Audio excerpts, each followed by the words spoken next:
Hey guys, it's me, Sarim, back with another video. This video is gonna be about Hamilton.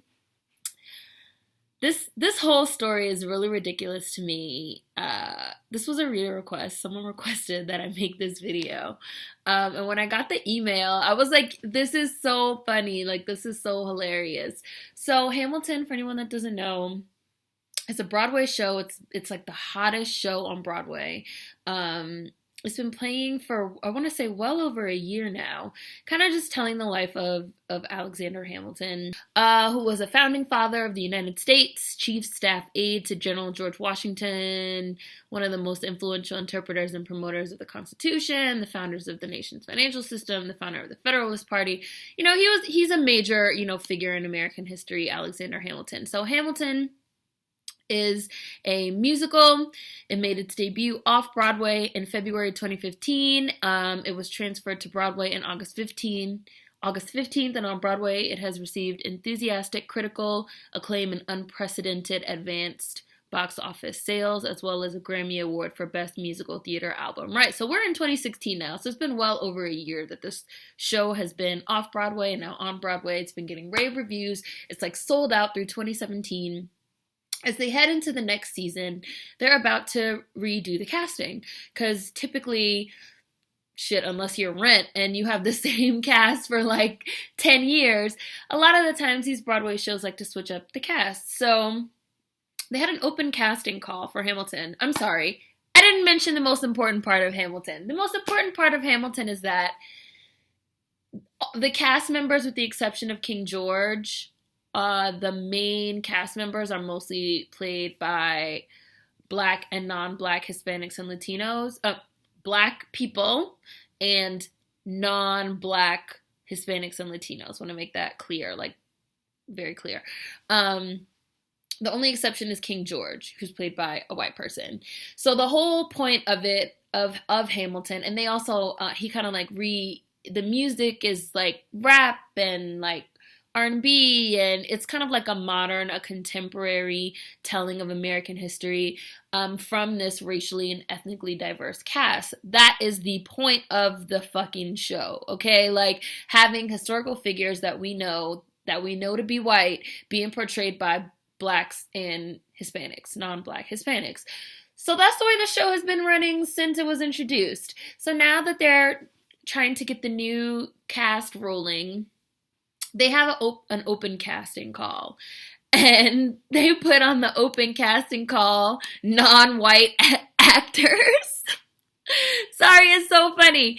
Broadway hit musical Hamilton is in hot water for posting a controversial casting call, according to reports. The casting call sought non-white men and women for roles in the play, which is known for using Black and Latino actors to portray prominent figures in American history. So they said they want non-white men and women for their non-white cast that has been non-white since February of 2015. Oh, the white people didn't like that. The white people did not like that. The white people are saying this is racist. This is racist against us. This is discrimination. You can't say that you're only looking for non-white men and women, even though the show has been an ethnically and racially diverse cast for well over a year. It's been over a year that the show has been running with Blacks and Hispanics in the lead roles. I don't understand why this is controversial. It makes no sense. It makes no sense. And this lawyer got involved, and he's talking about this is discrimination and they need to open up the casting call for everyone. You can't say that you only want non-white actors and actresses. You have to have it open to everyone. Now, mind you, how do casting calls work? It's very normal to specify race, gender, age, hair color, eye color across the board. I went to a liberal arts school that put on several productions a year. I participated in musical theater when I was in high school and middle school. It's very common for casting calls to make these types of distinctions. And the first thing I thought about when I heard of the story was way back when they were doing the casting for the very first Hunger Games movie 5 years ago in 2011. there was a big old ruckus because when they sent out the casting call, they said, and I have the article right here in front of me because the internet never forgets, the casting call said, Deborah Zane, one of Hollywood's casting directors, is in charge of casting the flick. On a website run by Breakdown Services, her staff posted the filmmaker's broad criteria for Katniss. She should be Caucasian, between the ages of 15 and 20, who could portray someone underfed but strong and naturally pretty underneath her tomboyishness. Now, the white people didn't have a problem with that, right?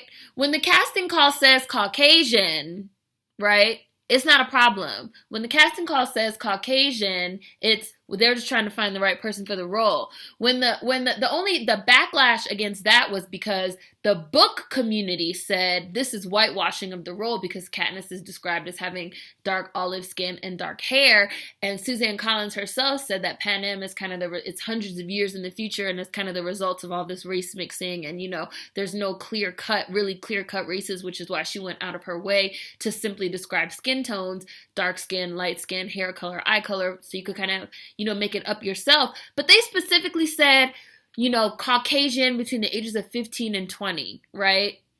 Why is it okay to specify Caucasian, but then it's not okay to say non-white actors and actresses, and the white people getting their panties in a bunch? They don't like getting a taste of their own medicine. Oh, they don't like it. Oh, they don't like it. When Shonda Rhimes did a truly open casting call for Grey's Anatomy, and you ended up with blacks and, non-black Hispanics and white people and East Asians, they don't like that. They don't like it. And it's just very funny, again, to see the double standard, where was the outrage when fucking the casting call for Katniss Everdeen said Caucasian? If you feel, white people, like the problem is that there should be no race specified, that it should truly be, blind casting, then you gotta be the same way when the shit says Caucasian too.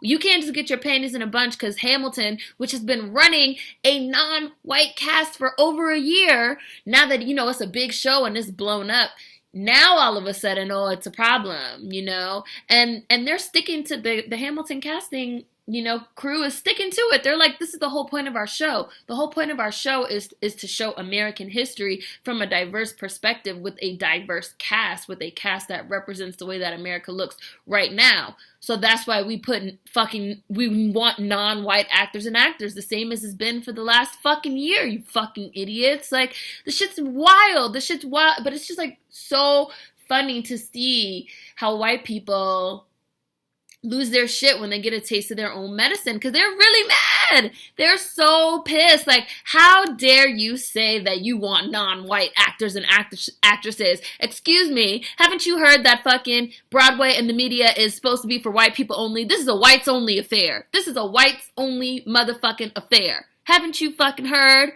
Hamilton? Like, I'm gonna read you guys some stuff from the article.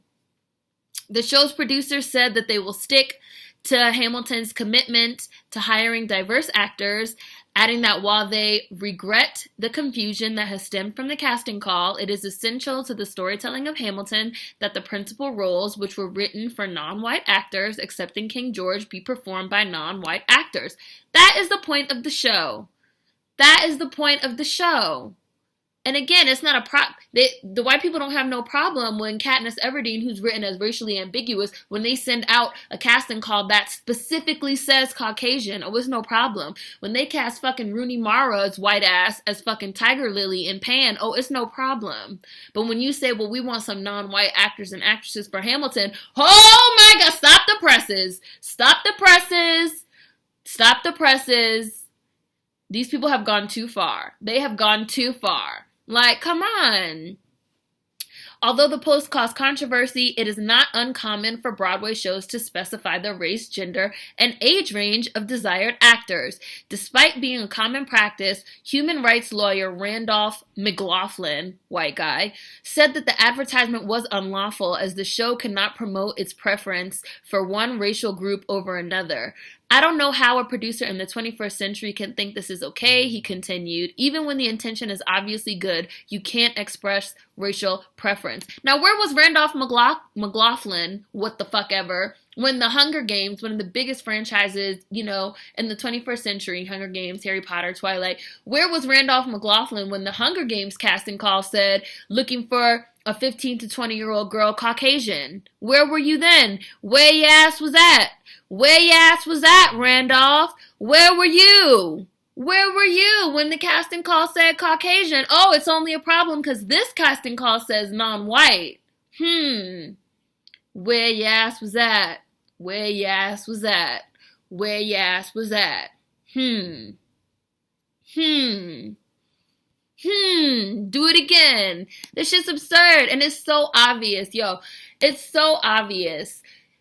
I feel like we're really getting to the point where, like, the racism and the blatant double standards and the narratives, the shit is so obvious that anyone that doesn't want to see it, they just don't want to see it. It's just no reaching them. They just don't want to see it. People love to say, like, well, this is not the same kind of, like, blatant racism as, like, the KKK. I kind of feel like it is. Like, we're getting to the point where the shit's fucking blatant, my nigga. Like, the shit is fucking blatant. It's obvious. It's obvious. This nigga's talking about, oh, it's unlawful to specify race and ethnicity in a casting call. You don't know shit. You obviously don't know shit about casting calls because they do that. Number one, they do that shit all the time. But it's just 9 times out of 10, they're specifying Caucasian, and they don't have a problem with that. But once you start trying to fucking swing that pendulum in the other way and get some fucking diversity up in this bitch, now all of a sudden it's unlawful and it's unfair and reverse racism, racism against whites. You know, white people are like children that have spoiled children that have mad toys, right? And then they have a friend come over, and the friend wants to play with one of the toys, and they throw a huge fucking tantrum, and they fucking lose it. They're, no, it's all mine. It all has to be mine. Except for my nigga, you have mad other toys in here that you could fucking go play with. Like, you can't just let these people have this one toy. No. They have to have all the motherfucking toys. They have to have everything. Otherwise, they're fucking throwing up this fucking fuss. And this reminds me of something we were talking about on Twitter when we were talking about diversity, which a lot of people don't even care for the term diversity anymore because diversity can be met by a quota, a token, tokenism. A lot of people say they just like to say, normalcy, kind of what the producers of Hamilton have said, this is supposed to be a reflection of the way that America looks now. And America is only getting browner and browner and browner and browner. And that's just the way that the motherfucking cookie is crumbling, white people. Like, I'm sorry, but that's just the way that it is. So we're talking about diversity. And someone asked me, why do I think that diversity is kind of moving backwards, like, you kind of had a time period, late 90s, early 2000s, where you had, like, a lot of Black movies coming out and TV shows, and now it seems like we are regressing, and you have these people that are fighting, like, really actively fighting against it, like these people that are fighting against Hamilton, and we were talking on Twitter about what do we think caused that, and it's really hard to say. Like, for one, I feel like media has a tendency to be cyclical. Like in the 70s and 80s, you had a bunch of, like, Black shows that were on TV, Good Times, and what was the one with Jackie Harry that I can't think of, and the Jeffersons, stuff like that. And then it kind of, and you had, like, the blaxploitation films, and then it kind of, like, went away. And then kind of in the 90s, the late 90s and the early 2000s, you kind of had this, like, resurgence with, like, the movies and the TV shows, and then it kind of went away. And then now, again, we're kind of having, like, the third kind of cycle, the third go around. But now with the internet, we're able to kind of make these connections and have a little bit more documentation and have some more critical conversations around these types of things. So for one, I will say that the nature of media and Hollywood and all that stuff is cyclical, but I will also say that hopefully moving forward, we'll see a huge improvement because people are waking the fuck up to this shit. But I also have to say that in my opinion, I feel like the election of Barack Obama brought out a lot in 2008, brought out a lot of the just straight up latent racism that was inside of people, on a subconscious level, like seeing this Black man become president did something to a lot of white people. It brought something out of them. It clearly scared the shit out of them, which is why we're having all this white genocide, reverse racism, whatever, we're losing the fucking country. We're losing everything, man. We're losing everything. As Chris Rock said, if y'all losing, who's winning? It ain't us. So I definitely feel like that brought a lot of shit out of people that we're seeing now. That's just been boiling and bubbling over and bubbling over and bubbling over. And, a lot of people already feel like, oh my God, like we have this black president, and like rap is like so huge right now, and rap has spread all over the world, and like black American culture has become like American culture. They want to like co-opt it and make it into like a white thing, and they want to like, they're scared. So they just like push back against diversity, and they just like push back against anything that they can't co-opt from us and make comfortable for them, because they're freaking the fuck out, because they really feel like we taking over. Like, I don't fucking know why, but like they really feel that way. And I really feel like that has a lot to do with this active pushback that we're seeing against diversity. That shit represents something. Like, that shit represents something. Like, 2 years of all white nominees for the Oscars, which, I made videos about and shit like that. That shit represents something in, like, the collective white consciousness. Like, they feel some type of way. Sorry, guys. They feel some type of way. They really do. Like, they feel some type of way. And I feel like a lot of that is what we're seeing manifested in this pushback. But what do you guys think? Because I feel like that's kind of like a hard question. Like, why do you think it's kind of been this like ebb and flow of diversity? And, a lot of us in our mid to late 20s, not early 90s, because I was a little kid, but like the late 90s and the early 2000s was like, Moesha was out, and the Parkers, and we had all these movies coming out, and Brown Sugar, and The Wood, and The Best Man, and then it kind of like, you had all the girl groups, Destiny's Child and Black and SWV, and then it kind of like went away. And now when people even try to like do stuff now, there's this like intense pushback. And I mean, yeah, and so the question that we were talking about on Twitter was, why do you think there's such this pushback against diversity? Why do you think that we're regressing instead of moving forward, instead of progressing? So feel free to let me know what you guys think in the comments. This Hamilton thing is just absurd and ridiculous. Of course, I'll have links in the description box if you guys want to read about it. But it's just very funny, again, like when the Hunger Games came out 5 years ago and they specifically put Caucasian in the casting call, where were the motherfucking human rights activists talking about you can't specify race? When fucking Emma Stone's white ass was cast in Aloha, where the fuck were the human rights activists talking about this is a fucking travesty and this is unlawful? Why do they only come out when we're talking about non-white actors and actresses? Well, I mean, we all know why. You know why. Let me know what you guys think in the comment section. So the question is, why do you think people are actively fighting against diversity, and that it seems like we're regressing instead of progressing? What do you guys think? Check the description box for links. Food for thought as always. See you guys next time. Peace. Go watch Hamilton. Peace.